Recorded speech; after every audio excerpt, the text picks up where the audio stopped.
আমাকে ভাবি বলা বন্ধ করো। এই ভাবিকে ভাবি বলবে না তো কি চাচি বলবে? চলো ভাবি, কিছু খাইবা? না, আমার খাওয়ার কোনো প্রয়োজন নেই। আমাদের বাড়িতে এসে আপনি হলো কিছু খাবেন, আর কতদিন না খেয়ে থাকবেন? আরে খাবে খাবে, ঠিকই খাবে। মা তুমি এত চিন্তা করো না তো, পেটের টান পড়তে দাও, তখন ভাত না থাকলে মাটি শুদ্ধ খাবে। তুমি আর মনি খেয়ে নাও। বউ খিদে কষ্ট করবো আর আমরা খাইয়া নেবো, তা কি হয়? খিদা সহ্য করে ঠাকুরের অভ্যাস আমারও আছে, কিন্তু বউয়ের তো নাই। আরে এই বাড়িতে যখন বউ হয়ে এসেছে তখন সব সহ্য হয়ে যাবে। পেটের ভেতর ইঁদুরের দৌড় কি জিনিস তা তো তোর ভাবি জানে না। পেটে ইঁদুর দৌড়াতে দে, তখন দেখা যাবে। আমি কখন খাচ্ছি না খাচ্ছি তা দেখার প্রয়োজন কারো নেই। আমি বলে দিয়েছি খাবো না মানে খাবো না।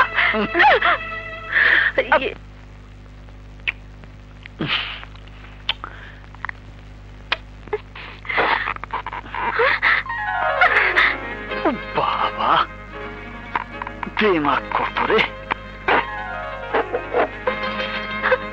মানুষ বলে সব মেয়ে মানুষের জীবনে বাসর রাত নাকি সবচেয়ে মধুর রাত। এই রাতে মেয়েরা স্বামীর সামনে তার ঘুমটা প্রথমবারের মতো খোলে, তারপর শুরু করে একটা নতুন জীবন। কিন্তু ঘুমটা তো আর তোমার সাথে নেই, ঘুমটা তো তোমার আবার শত্রু। আর জেদ হলো তোমার লজ্জার ভূষণ। তুমি আমাকে পছন্দ করতে না পারো, কিন্তু আমি তোমাকে অনেক পছন্দ করি। সবচেয়ে বেশি পছন্দ করি তোমার জেদ। জানতে চাও কেন? কারণ আমি নিজেই জিদ্দি। রানী, ধনী গরিব নিয়েই এই জগৎ। ধনী গরিব যখন প্রেমে পড়ে এক হয়ে একসাথে বসবাস করে, তখন একটা সুন্দর সুখী সংসার হয়। আরে দেখো আমি কত বড় বেকুব, আমি একাই সব কথা বলে যাচ্ছি। তুমি কিছু বলছো না যে? অবশ্য এই রাতে সব মেয়েরাই একটু লজ্জা পায়। আচ্ছা ঠিক আছে, এসো বাকি কথা বিছানায় গিয়ে বলি। ছাড়ো আমাকে। তুমি যদি ভদ্র ঘরের সন্তান হয়ে থাকো তাহলে আমার অনুমতি ছাড়া তুমি আমাকে কখনো ছুবে না। আমি তোমাকে কলেমা পড়ে বিয়ে করেছি সত্য, তবে তা শুধু করেছি আমার বাবার জীবন রক্ষা করার জন্য। একটা কথা মনে রেখো, আমি কখনোই তোমাকে মন থেকে স্বামী হিসেবে মেনে নিতে পারবো না, কখনো না। আমি জোর করে যেমন তোমাকে বিয়ে করেছি, তেমনি জোর করে আজ রাতে তোমার কাছ থেকে স্বামীর অধিকার আদায় করতে পারি। কিন্তু না, আমি তা কখনোই করব না। যতদিন মন থেকে তুমি আমাকে স্বামী হিসেবে মেনে নিতে না পারবে, আমার মায়ের কসম, ততদিন আমি তোমাকে ছুঁয়েও দেখব না।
কিছুই তো নেই।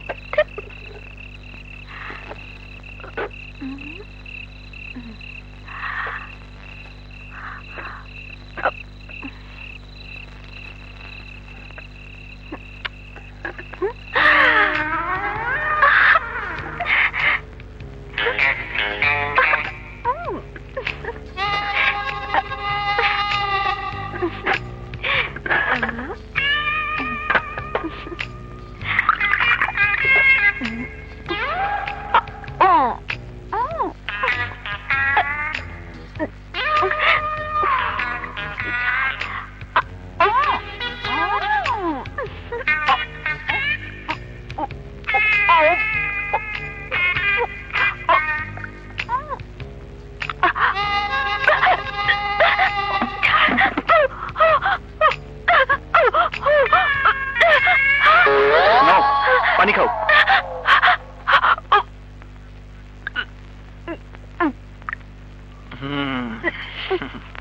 ও মা, আরে ও মনে, আরে তোমরা কোথায়? জলদি এসো গো মা।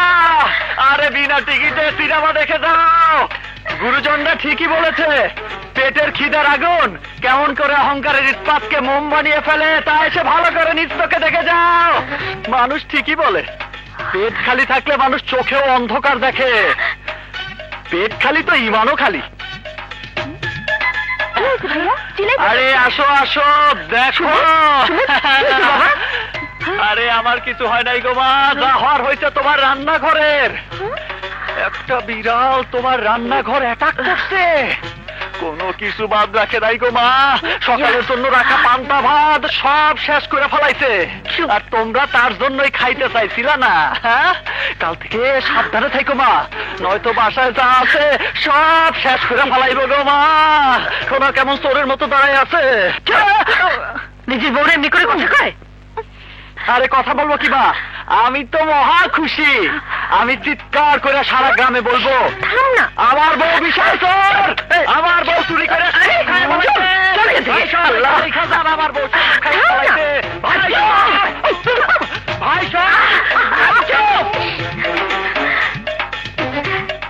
ভাবি, তুমি ভাইয়ের কথা কিছু মনে করো না।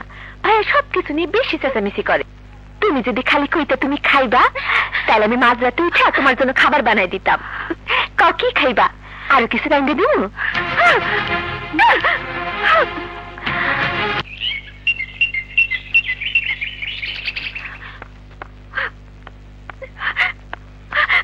বাবা, রানী, বাবা,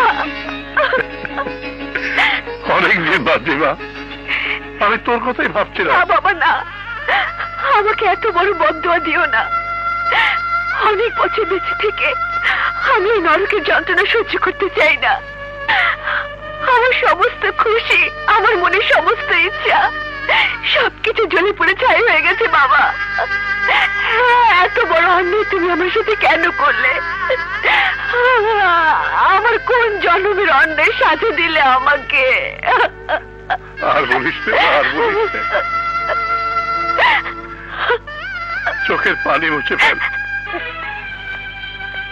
রানী, তুই একা এসেছিস? সুমন এলো না? না মা, আমি একা এসেছি। ঘরে বলে এসেছিস তো? তুমি তো উকিলের মতো মেয়েটাকে জেরা করছো, ওকে দেখে তুমি কি খুশি হওনি? ও কাকে বলে এলো না নিয়ে এলো, তাতে তোমার কি? আমার মেয়ে বাপের বাড়ি ফিরে এসছে, ব্যাস, আমি আর কিছু চাই না। তোমাকে দেখার জন্য আমার খুব ইচ্ছে হচ্ছিল, তাই দৌড়ে চলে এসেছি। আমি আমি আর এই বাড়িতে থাকতে পারবো না মা। ঠিক আছে রানী, তোমাকে আর বাড়িতে ফিরে যেতে হবে না, আজ থেকে তুমি এখানেই থাকবে। না বাবা, আমি আর এই গ্রামেই থাকবো না, এই গ্রাম থেকে অনেক দূরে চলে যাব। রানী, ভদ্র ঘরের মেয়েরা এমন কথা বলার আগে নিজের জীবন দিয়ে দেবে। শহরে পড়াশোনা করে তুই এই শিখেছিস? দেখো বেগম, তুমি আর একটা কথা বলবে না। দুঃখী মেয়েটা বাড়ি ফিরে এসছে, কোথায় একটু আদর যত্ন করবে, তারা উপদেশ দেওয়া শুরু করলে। আপনার এই আদরই ওর জন্য একদিন ক্ষতির কারণ হবে, আর আমার উপদেশই একদিন আপনার মেয়ের উপকারে আসবে। শোন রানী, তোর মায়ের কথায় কিছু মনে করিস না, ঘরে চল, বিশ্রাম নিবি। হ্যাঁ রানে, রানে, রানে, রানীকে ডাকছিস কেন? আমি আমার বউকে আমার বাড়িতে নিয়ে যেতে এসেছি। আমার বোন আর ওই বাড়িতে যাবে না। কেন যাবে না জানিস? আমার বোন তোকে কোনোদিন পছন্দ করেনি, আর তাই এ বাড়িতে এসে বসে আছে। আরে ওই বেকুবের ধারী, কুত্তার মতো নিজের নাম রেখেছিস তো, তাই সবকিছু জানোয়ারের মতো দেখিস। আরে আমাদের সমাজে বিবাহিতা মেয়ে মানুষ যদি বাপের বাড়িতে পড়ে থাকে, তাকে সবাই রানী বলে ডাকে, রানী। আর ওই রানীর সাথে সমাজের কারো সম্পর্ক থাকে না। তুই কি চাস তোর বোনকে সবাই রানী বলে ডাকুক? এই বাড়িতে এসে ভেবেছো তুমি অনেক উপরে উঠে গেছো, কিন্তু বেশি উপরে উঠো না, যে নামতে গেলে পড়ে গিয়ে নিজের ইজ্জতের সাথে সাথে হাত পাও ভেঙে যায়, বাকি জীবনটা না আবার পঙ্গু হয়ে বিছানায় কাটাতে হয়। আমি চাই না আমার বউয়ের এই অবস্থা হোক, তাই শেষবারের মতো বলে যাচ্ছি, কাল বিকালের মধ্যে তুমি যদি আমাদের বাড়িতে না যাও, তাহলে বাজারের মধ্য দিয়ে চুলের মুঠি ধরে টেনে নিয়ে যাব। কথাটা মনে থাকে যেন।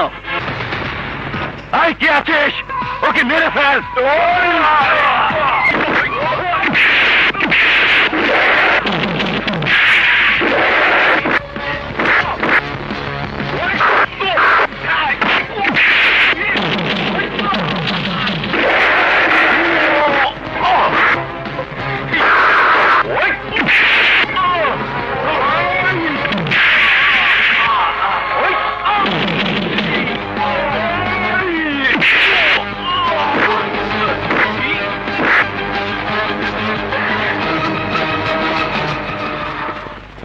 বলছো বাপের বাড়িতে সারা জীবন পড়ে থাকলে তোমার পরিণাম কি হবে জানো?